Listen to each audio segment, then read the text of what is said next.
Olá, pessoas queridas, sejam bem-vindas ao Fatos e Relatos. Neste canal abordaremos assuntos sensíveis de diversas naturezas.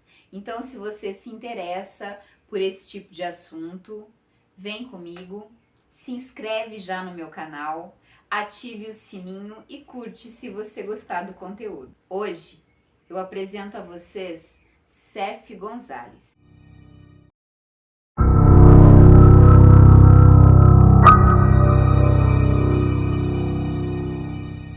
Ele tinha 21 anos de idade na época em que ocorreram os fatos. Seu pai era Teodoro Gonzalez. Ele tinha o apelido de Ted. Sua mãe era Mary Josephine Gonzalez, que tinha o apelido de Loiva. Eles se conheceram ainda na época da faculdade e se casaram em 1978. A família vivia em Baguio, Benguet, nas Filipinas.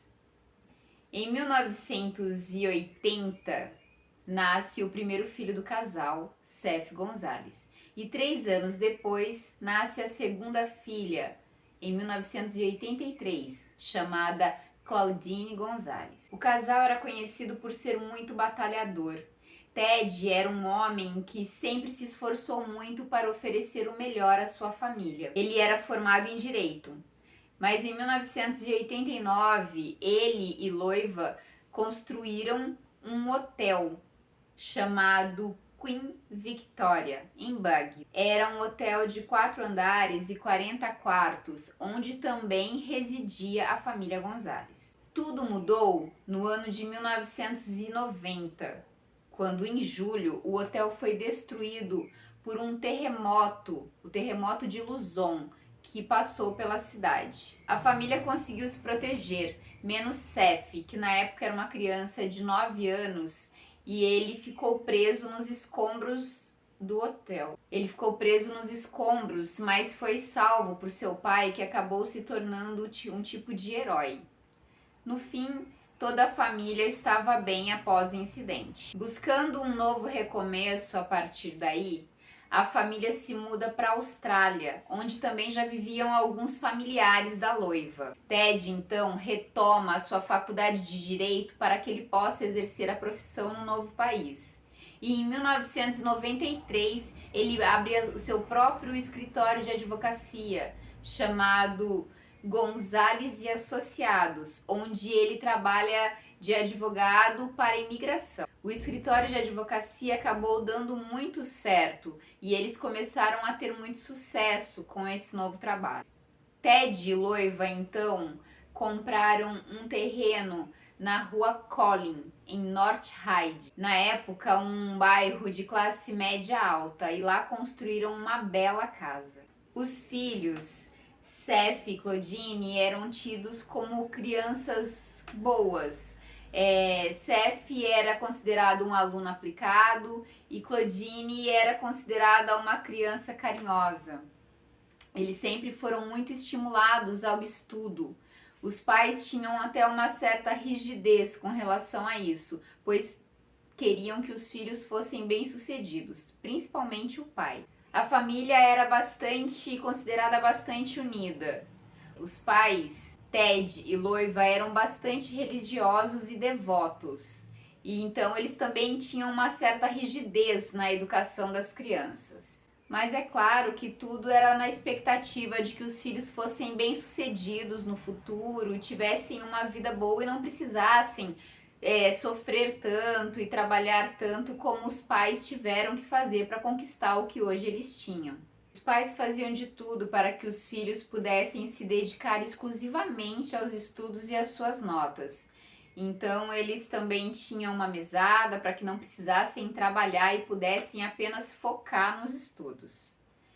Isso faz com que qualquer coisa que pudesse distraí-lo do foco de estudar e serem bons naquilo que estavam fazendo, fizesse com que os pais ficassem ressabiados.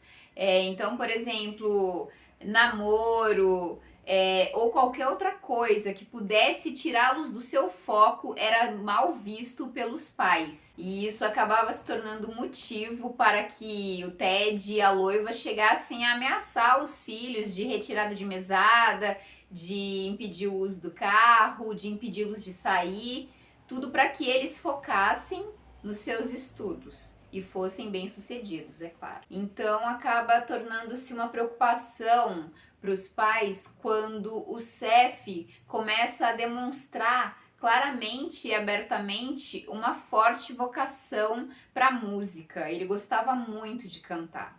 E com isso, é claro, ele acabou gradativamente diminuindo seu interesse pelos estudos. E os pais não aprovavam, principalmente o seu pai Ted, que sonhava com que ele fosse um profissional que seguisse carreira na área da medicina ou até mesmo do direito. Quando Seth se formou no colégio, ele ingressou na faculdade de ciências médicas, mas ele acabou abandonando a faculdade após 2 anos e se voltou para o seu foco, que era a música, né? Ele tinha uma grande paixão por cantar. Ele chegou a ter uma banda chamada Definitive Vibe, que chegou a fazer pequenas turnês, apresentações em bares noturnos, em festas, e ele até mesmo tinha um fã-clube, um pequeno fã-clube, onde ele tinha uma página na internet que aparentemente era gerenciada por uma garota chamada Daisy Dias, que se dizia muito fã e escrevia muitos elogios para o Seth, né? Exaltando o quanto ele cantava bem, o quanto ele era uma pessoa gentil e boa. E ele se gabava muito, né, dessa página de fãs que ele tinha na internet. Mas no futuro acabou se descobrindo que era o próprio Seth que era o dono dessa página e que era ele mesmo que escrevia os elogios para ele. Ele começa a demonstrar e a gente começa a perceber algo de errado nele. Nesse mesmo período, para agradar a sua família, ele acaba se matriculando na Universidade McGarry, no curso de Direito. E ele acaba começando a tirar boas notas, demonstrar, né, para os seus pais que ele está tirando boas notas, que ele está gostando do curso. Isso deixa o seu pai Ted muito feliz e o seu pai o acaba contratando para trabalhar por meio período, né, no escritório de advocacia da família. E o pai até mesmo lhe dá um carro novo como presente por ele estar se dando finalmente bem em alguma coisa. Enquanto isso, Claudine, que ia muito bem nos seus estudos, acaba conhecendo um rapaz na escola com quem ela começa a namorar. Esse rapaz se chamava Chris. Óbvio que a família na hora desaprovou esse namoro, né? E eles ficaram muito irritados e bravos com ela e não aprovaram o namoro, pois eles não gostariam que nada tirasse ela, como eu disse, do seu foco de estudar. Então a família decide que vai mandá-la para casa de uma tia em Melbourne, para que ela termine os seus estudos lá. E assim ela também ficaria distante desse rapaz que estava tirando a sua atenção, né? Seth também acabou namorando uma pessoa que foi desaprovada por sua família. Era uma moça que era 4 anos mais velha do que ele. E a família achou que isso ia tirar totalmente a sua atenção dos seus objetivos. Então, a partir daí, vários atritos começam a ser gerados na família. Enquanto ele tentava encobrir as suas notas falsas na escola, sua irmã Claudine, que já sabia da farsa que ele estava vivendo, porque no fim ele não estava indo bem na faculdade, ele estava falsificando as suas notas para demonstrar para os pais que estava indo bem. E a sua irmã, com quem ele se gabou disso, de que ele estava conseguindo, né, enganar os pais, ela acabou contando para os seus pais de que estava sendo tudo uma farsa, o que o Seth dizia que estava vivendo na faculdade.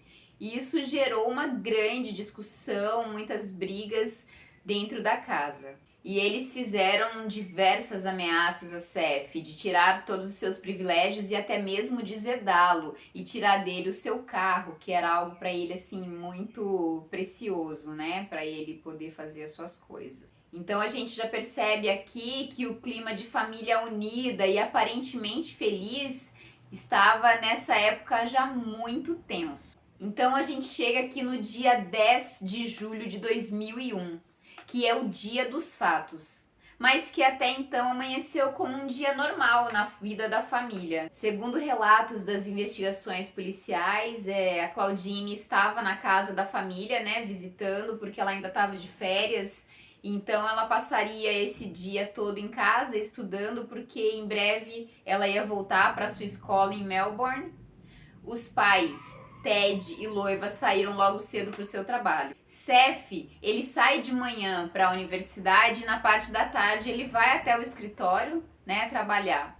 E ele tinha planos de à noite sair com o seu amigo para jantar fora nesse dia. Também segundo as investigações, nesse mesmo dia, por volta das 16 horas, o Seth ele sai do escritório e vai para sua casa. Ele chega lá por volta de 16h30. É dito então que ele pega um bastão, que acredita-se ser um bastão de beisebol que ele tinha guardado sempre no porta-malas do seu carro. Pega também 2 facas na cozinha da sua casa e sobe ao quarto de sua irmã Claudine. Ele a pega de surpresa, acredita-se que ele pegou ela de surpresa e por trás que ela estava na escrivaninha, né? Assim, na cena do crime foi encontrado livros abertos na escrivaninha, então acredita-se que ele a pegou de surpresa por trás, ele tenta estrangulá-la e depois bate diversas vezes na sua cabeça com o bastão. Na sequência, ele desfere diversas facadas no seu corpo, atingindo-a nas partes como o pescoço, peito e abdômen. Ela estava bastante machucada, como se tivessem batido com muita raiva. Seth então desce, vai para o andar de baixo da casa e espera sua mãe Loiva chegar. Ela chega por volta das 17h30 e assim que ela entra dentro de casa, logo que ela chega à sala de estar, ela é atacada brutalmente com diversas facadas também, a maioria das facadas na parte superior do seu corpo, onde ela recebe vários golpes na região do abdômen, pulmão, pescoço, rosto. Foi constatado também que ela tinha uma laceração na traqueia muito grande, que acredita-se ter sido feita logo após a morte, pois não tinha sangue ativo no local nessa região. Por volta das 18 horas, a tia materna de Seth chega até a casa da família para uma visita e toca diversas vezes a campainha, bate na porta e ela estranha que ninguém atende, mesmo o carro da Loiva, né, da irmã dela, da mãe do Seth, e o carro do próprio Seth estando na garagem. Ela acha tudo isso muito estranho, ela chega a dar a volta na casa, olhar na porta dos fundos, aí novamente ela vai para a entrada da frente e chega a dar uma olhada por uma janela, e ela tem a impressão de que ela vê um vulto dentro da casa. Ela começa a achar tudo muito estranho e a casa, ela tem a impressão que está estranhamente silenciosa. Mesmo a família tendo 6 cachorrinhos, que a qualquer ruído esses cachorrinhos sempre faziam, né, uma grande arruaça, assim, a gente sabe, né, cachorrinho late, assim, e ela achou tudo estranhamente silencioso. E quando ela teve essa impressão de que ela viu esse vulto dentro da casa, ela tem uma sensação estranha, como ela diz até no seu depoimento, e ela resolveu ir embora, pois ela estava com seu filho pequeno. Por volta das 18h50, 19 horas, Ted Gonzalez chega na casa e assim que ele adentra a casa, logo no corredor de entrada, ele é atacado brutalmente. Mais de 12 facadas foram desferidas contra ele, também todas na região superior, pegando pulmão, tórax, coração, rosto. Ele foi também violentamente agredido, né? Na sequência, segundo as investigações, é dito que Seth toma banho, troca de roupa, ele se desfaz ali das roupas, sapatos e das armas. Ele teria ido até um cômodo da casa, onde com uma tinta de spray ele escreve na parede da casa uma frase de ódio, que é F, né? Que eu não posso dizer tudo, mas vocês já entendem. F asiáticos, KKK. querendo dizer com isso que o crime que tinha acontecido ali, com certeza, poderia ser um crime de questão de ódio racial, né? Logo após tudo isso, então, ele se desfaz desse material do crime e, na sequência, ele sai para ir de encontro ao seu amigo Sam, como era algo que já estava planejado no dia dele. Então, por volta das 20 horas, ele encontra o seu amigo Sam. Eles vão juntos até o restaurante Planet Hollywood, onde os dois jantam juntos, né? Tem ali uma noite agradável. Na sequência, eles vão até o Galaxy World, que é um centro de jogos, onde tem diversos tipos de jogos, e ficam lá até as 23 horas. A partir desse horário, eles resolvem ir embora. O Seth deixa o seu amigo Sam na casa dele e vai então para sua casa. Seth chega na sua casa por volta de 23h30.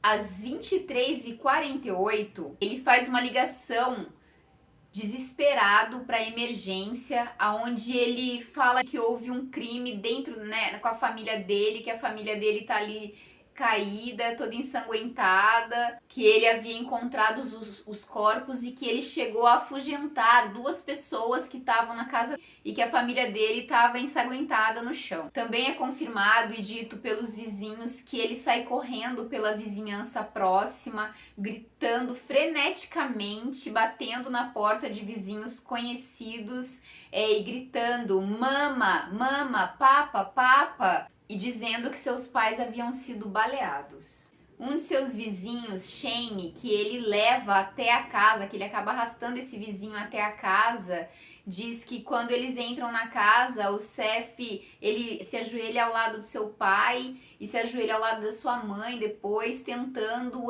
fazer reanimação nos dois e gritando a todo momento, com medo, é claro, de que os assassinos ainda pudessem estar ali dentro da casa. Esse vizinho, o Shane, tenta e consegue retirar o Seth da casa para que eles possam aguardar a chegada da polícia e da emergência do lado de fora. Ao chegar e constatar que não havia mais ninguém dentro da casa, a polícia se depara com Teodoro Gonzalez, de 46 anos, caído na entrada do corredor da casa, com Mary Loiva Gonzalez, de 43 anos, caída na sala de estar da casa.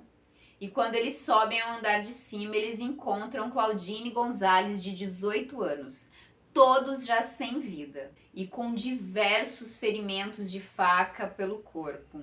Claudine ainda tinha a questão de também ter os ferimentos de bastão. É dito que os braços e mãos da Loiva e do Ted tinham marcas que demonstravam que os dois eles se defenderam, né? Eles tentaram por diversas formas se defender do agressor. Dias após a tragédia, acontece então o funeral da família, a família é sepultada, um funeral cheio de comoção, né? Chamou muita atenção da mídia, toda a vizinhança, todas as pessoas estavam de olho, né, nessa tragédia que havia acontecido num bairro conceituado, né? O funeral ele aconteceu na Igreja do Espírito Santo.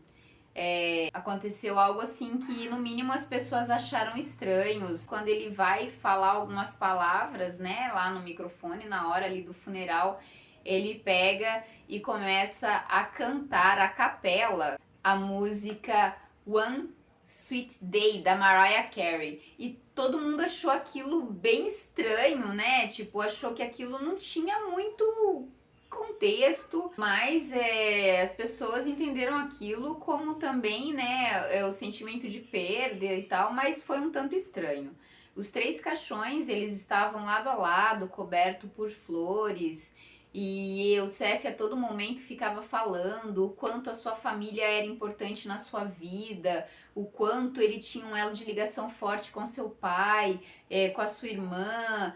E isso causou muita comoção, como eu disse, na mídia e em todas as pessoas que estavam ali. Não demorou muito, ele chegou a aparecer na televisão, fazendo um pedido para que os assassinos se entregassem, que ele queria justiça. Ele chegou mesmo a oferecer uma recompensa para quem tivesse qualquer informação sobre o que tinha acontecido, sobre onde estavam os assassinos da sua família. Até então, as investigações continuavam e chegou-se até mesmo a acreditar que podia ter sido uma tentativa de roubo seguida de morte, né, que não deu certo, porque quando a polícia chega na casa, eles encontram portas de armários, de guarda-roupa, gavetas abertas, e também tinha documentos de pasta do Ted jogadas no chão, mas isso logo foi descartado porque a polícia percebeu que nada tinha sido roubado da casa,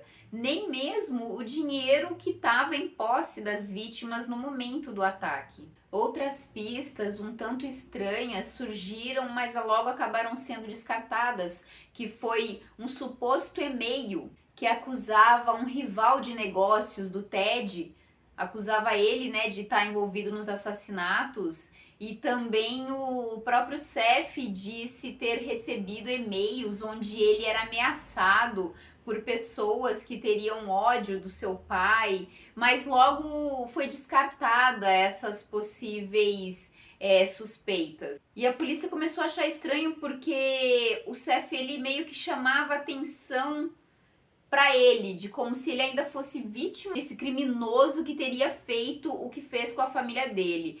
Ele até mesmo depois foi descoberto que ele chegou a simular um sequestro dele próprio, mas muito em breve a polícia descobriu que era ele mesmo que tinha feito isso. Então é claro que não demorou muito para que ele logo se tornasse um suspeito em potencial aos olhos da polícia, né? Que estava ali investigando e estava observando as atitudes dele a todo momento. E então logo ele começou ele se tornou o principal suspeito do massacre da família Gonzalez. Eles ficaram desconfiados assim logo que imediatamente ao perceber a forma com que o Seth, logo após toda a situação, a forma com que ele falava de forma natural, sabe? Sem muita comoção, sempre tentando forçar uma comoção sobre toda vez que ele falava sobre os assassinatos dos seus familiares. Também foi muito estranho que logo na sequência a primeira coisa que ele tentou saber foi sobre quando ele teria acesso à herança da sua família, como que ele poderia vender os bens da família. Ele chegou mesmo até a empenhorar, né, algumas joias da sua mãe, a trocar os carros que os seus pais tinham, e ele também chegou a dar uma entrada num carro novo para ele, numa concessionária, e ele deixou na concessionária dito, né, assim, que ele pagaria o restante do valor desse automóvel com a herança que ele receberia por conta dos assassinatos, né, da família. Nesse mesmo período, ele chegou mais uma vez a mentir para familiares dele, dizendo que ele estava com um tumor no cérebro e que ele precisava de um valor de $190 mil para que ele pudesse fazer uma cirurgia, né, para retirada desse tumor. Ele chegou a pedir esse dinheiro para uma tia dele. Ela acabou achando estranho e ela não deu esse dinheiro para ele. E como estava, né, ainda sob investigação, então as propriedades da família, os bens da família ficaram congelados. Ou seja, isso significava que o Seth, ele não podia vender, tocar em nenhum centavo da família enquanto todas as coisas não se resolvessem. Ele também acabou não podendo reivindicar a indenização de vítima, e tudo isso acabou deixando ele muito incomodado, né? Ele ficou muito irritado, porque ele queria poder usar logo o dinheiro e os bens que ele acreditavam que eram dele, né? Nesse momento já. Em dezembro desse mesmo ano ainda, a polícia quebra o primeiro álibi que o Seth tinha dado, quando foram informados de que o carro dele tinha sido avistado na garagem da casa no momento que aconteceram os assassinatos. Pois o Seth, ele tinha dito que do período que ele saiu do escritório do pai até as 20 horas, mais ou menos, que era o horário que ele ia encontrar com seu amigo Sam, ele tinha ficado andando de carro pelas ruas, assim, né, passeando, andando pelas ruas dos bairros ali até a hora de encontrar o amigo Sam. Mas isso foi quebrado ao tanto os vizinhos quanto a tia dele terem confirmado que o carro dele estava nesse período, né, que é o período onde aconteceram os fatos, que o carro estava na garagem da família. Seth, então, ele chegou a construir um segundo álibi, dizendo que nesse período ele tinha ido até um bordel, onde ele ficou com uma garota de programa, e que ele não tinha dito isso antes, porque ele tinha ficado com vergonha da sua família descobrir que ele frequentava esses tipos de locais. Mas esse álibi também foi quebrado quando a polícia foi investigar e chegou a descobrir a garota com quem ele disse que estava, e essa garota negou, ela até mesmo nem tinha trabalhado nesse dia. Então, mais um álibi dele tinha sido quebrado. Então, após a polícia juntar diversas evidências, depois de muita investigação e até mesmo descobriu-se uma mancha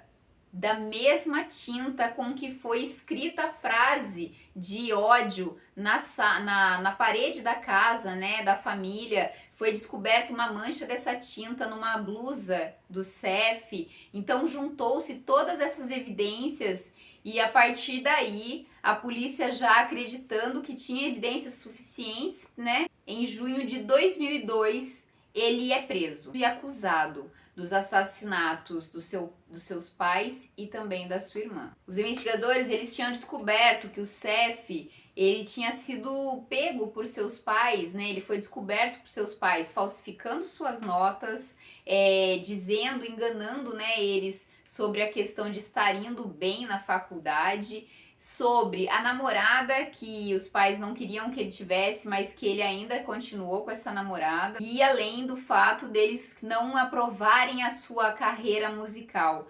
Então a polícia, de acordo com as acusações, eles acreditam que todos esses fatos que estavam gerando já diversos atritos, pois o Seth, né, ele não queria, ele estava vivendo uma vida que ele não queria, ele estava sendo obrigado a fazer coisas, viver de forma que os seus pais queriam. Então acredita-se, a acusação acredita que esses foram os principais motivos para que ele assassinasse a sua família, os seus pais. A sua irmã, por conta dela ter contado para os seus pais, né, sobre a farsa que ele vivia na faculdade.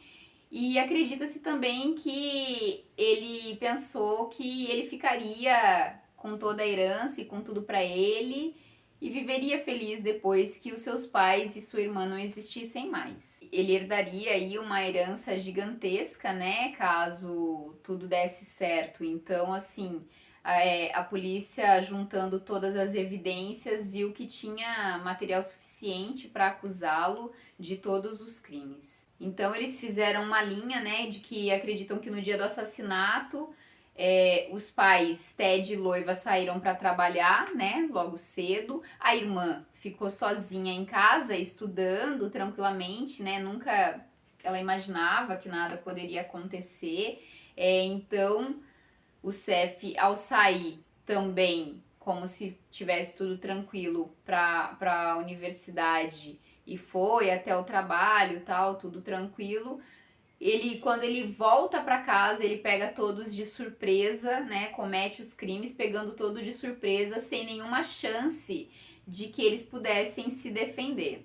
Uma outra importante descoberta que reforçou que já era algo que ele tinha em mente há algum tempo foi o fato de que foi descoberto no computador dele diversas pesquisas sobre venenos que ele poderia acrescentar na comida, acrescentar numa bebida e que causaria a morte de seus pais de forma que eles não saberiam, que não saberiam depois dizer que foi envenenamento, e sim como se fosse uma intoxicação, algo do tipo.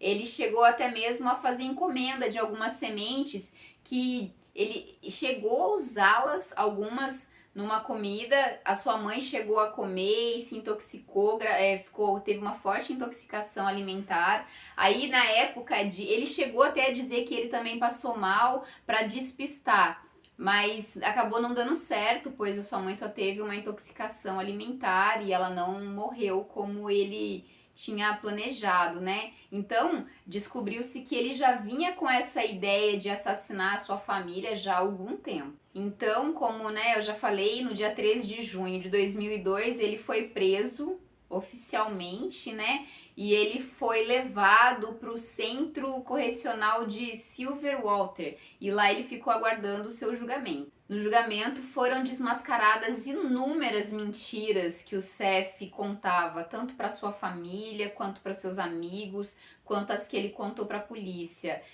Chegaram até mesmo a classificá-lo como um mentiroso patológico, né? Porque ele mentia muito sobre tudo, sobre a sua vida. Na escola ele mentia para seus amigos, ele mentia muito para a família, então isso foi uma marca que foi muito falada sobre ele também no julgamento. Então, em 20 de maio de 2004, o júri considera Seth Gonzalez culpado nas 3 acusações de homicídio. Ele foi sentenciado em 17 de setembro, um dia após o seu aniversário de 24 anos, a 3 condenações de prisão perpétua sem direito à liberdade condicional. Isso o tornou um dos mais jovens perpétuos, né, condenados à prisão perpétuas da Austrália. Gonzalez atualmente ainda cumpre a sua pena no presídio de segurança máxima no Centro Correcional Goulburn. Nesse ano de 2021 é o ano que completa 20 anos do massacre, né, da família Gonzalez. Ele veio mais uma vez a fazer apelação da sua condenação. Diversas vezes ele já fez outros pedidos de apelação, mas todas foram negadas. E nesse ano que completa, né, no caso já completou 20 anos do assassinato da família, ele tentou mais uma vez, dizendo que ele queria provar, né, que ele tinha que provar para a família, para todos, que ele não era culpado. Seth Gonzalez, ele elaborou um documento com mais de 20 páginas onde ele alega inocência. Ele nunca assumiu os fatos, né? Ele nunca assumiu que ele cometeu os crimes. Ele sempre disse que ele era inocente. Bom, pessoal, e é isso. Esse foi o caso de hoje. Comenta aqui embaixo se vocês já conheciam esse caso, o que vocês acham, né, de filhos que acabam matando seus pais. Se vocês já conheciam o caso, curte aqui se vocês gostaram, não se esqueçam de se inscrever no canal. Eu agradeço por você que acompanhou até aqui e até o próximo caso. Tchau!